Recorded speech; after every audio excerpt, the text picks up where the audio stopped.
So an arm bar is not an arm bar is an arm bar is an arm bar is an arm bar, which is kind of what built my philosophy that it's like climbing El Capitan. It's like climbing the face wall of a cliff, with the exception that the cliff chooses to move its holds and climb you back.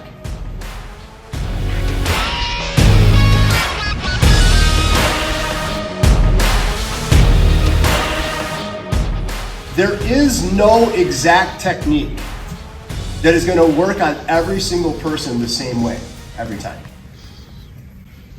Just impossible, because there's a size difference, there's a physicality difference, there's an athleticism difference, there is a training difference. They might have a wrestling background, they might have a judo background, they might have a boxing background, they might have a karate, kung fu, taekwondo background, all of which makes them a different contender than the basic, brawler, untrained, walking around the streets.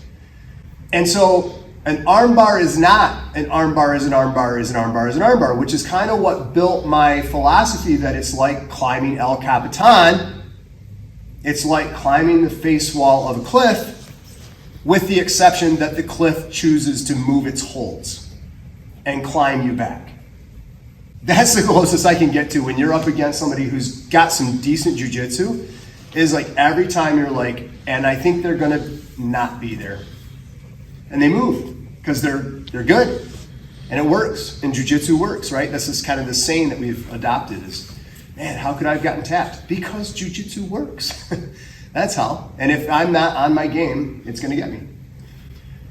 So I've been doing a lot of thinking about how to accelerate useful jiu-jitsu. That's kind of been an underlying theme, and sometimes I can identify it and articulate it, and other times I can't. Maybe because I'm in my 50s and I'm trying to maximize my uptake of what I get for myself, but also what I can distribute to my students, but also because if we have to memorize every single technique and remember them every single time conditionally, that can become very overwhelming. Very, very overwhelming.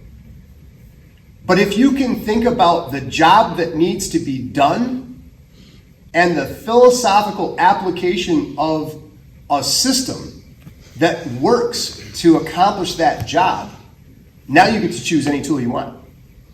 So you don't have to find the tool. You can find any tool you want as long as it matches the work to be done. Like, we've got all kinds of options. I'm not limited to one option. And I think that that's extremely freeing in your jiu-jitsu when you're like, hey, wow, looks like I got a really strong opponent that has a lot of really good balance and they're really aggressive. Man, I wonder what was that sequence of tools I needed again? What was that algorithm? Well, I hope you've got good, perfect, what do they call that? Photographic memory. I hope you have really, really good memory recall, because it looks like this is just going to be a martial art for the elites, those people that have good instant recall and those that have good photographic memory. Timing, technique, and leverage. Bingo, Scott. I just need 4. I just need 4 principles, and I don't even care if I got to pull a Cedar Springs tool out of my pocket. If it works within one of those 4 guidelines, it's going to work for the job.